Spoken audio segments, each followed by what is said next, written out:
नमस्कार, मैं डॉक्टर अजीत भारती आज फिर आपके लिए हिंदी विषय के अंतर्गत एक संदेश लेखन लेकर आया हूं। तो परीक्षा में प्रश्न कुछ इस प्रकार से पूछा जाता है। महाशिवरात्रि की शुभकामनाएं देते हुए अपने मित्र को लगभग 40 शब्दों में बधाई संदेश लिखिए। ठीक है, तो सबसे पहले क्या करेंगे, हम प्रश्न को भली बात पढ़कर समझ लेंगे।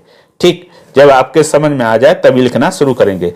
तो इसमें तो पहले तो ये देख लेते हैं कि जो शुभकामना संदेश है वो किसके विषय में दिया गया है, किसके विषय में लिखना रहेगा। तो इसमें दिया महाशिवरात्रि की शुभकामनाएं, यानी महाशिवरात्रि की शुभकामना वाला संदेश हमें संदेश लिखना है। ठीक है, तो सबसे पहले हम क्या करेंगे, लिख देंगे उत्तर के बाद लिख देंगे महाशिवरात्रि का संदेश।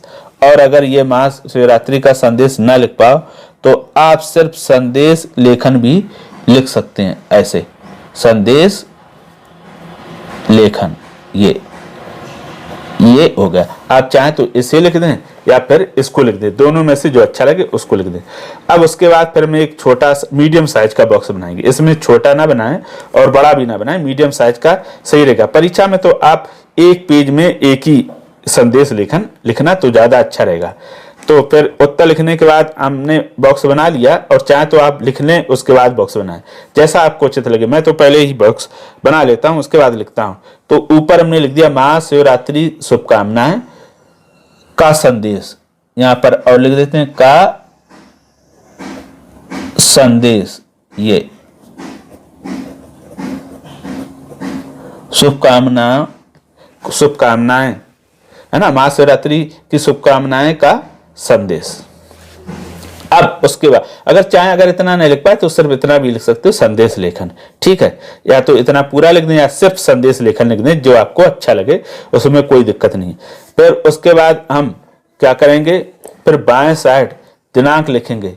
तो दिनांक हमने लिख दी है 1 मार्च 2000 और 2x बना दिए हैं। अब 2x इसलिए बना दिए हैं ताकि वर्ष छिपा रहे। फिर उसी के ठीक नीचे लिख दिया समय। तो हमने समय लिखा है सुबह 9 बजे। आप जो भी जिस समय भी शुभकामना संदेश भेजते हो वो लिख सकते हो, जरूरी नहीं जो मैंने समय और दिनांक लिखी है, आपको जो अच्छी लगे।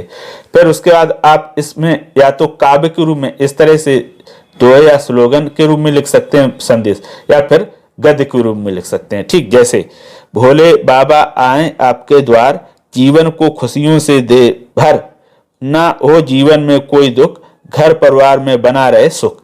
ये तो हो गया काव्य में। गद्य में लिखना तो ऐसे लिख दो, आप सभी को महाशिवरात्रि की हार्दिक शुभकामनाएं, है ना, और चाहो तो दोनों लिख दो। फिर उसके बाद नीचे लिख देते हैं आपका मित्र, और उसके नीचे लिख दिया काखागा। तो इस प्रकार से ये हमारा संदेश लेखन क्या हो गया, पूरा हो गया। अब ये पूरा संदेश लेखन लिखने के बाद कुछ इस प्रकार से दिखाई देता है। ये देखो, ऐसा आपको दिखेगा। अब ये पूरा संदेश कैसा दिखाई देता है इसको भी देखते हैं। अब पूरा संदेश लेखन लिखने के बाद कुछ इस प्रकार से दिखाई देगा। ये देखो, आपका लिखा उत्तर, ये लिखा महाशिवरात्रि की शुभकामनाएं, दिनांक, समय, और ये स्लोगन, और ये आपका मित्र। ठीक, तो इस प्रकार से आपको क्या होगा, ये संदेश लेखन दिखाई देगा। अगर इस प्रकार से हम साफ सुथरा स्वच्छ लिखेंगे तो निश्चित तौर में आपको पूरे में पूरे अंक मिलेंगे। अब इसमें महत्वपूर्ण बात क्या ध्यान रखनी है, ध्यान रखना कि एक तो फॉर्मेट में बनाएं, दिनांक और समय सही लिखें और सही स्थान पर, यानी बाएं साइड लिखेंगे, और ये बीचों बीच लिखेंगे, और यहाँ पर मित्र है ना, उसका काखागा नाम लिख देंगे। अब जो सबसे महत्वपूर्ण बात ये कि इसमें जो आप सेंटेंस लिखते हैं, वाक्य, यानी हमेशा कैसे लिखेंगे, ऐसे शब्दों का प्रयोग करेंगे जो आप आसानी से सरल और शुद्ध लिख पाते हो।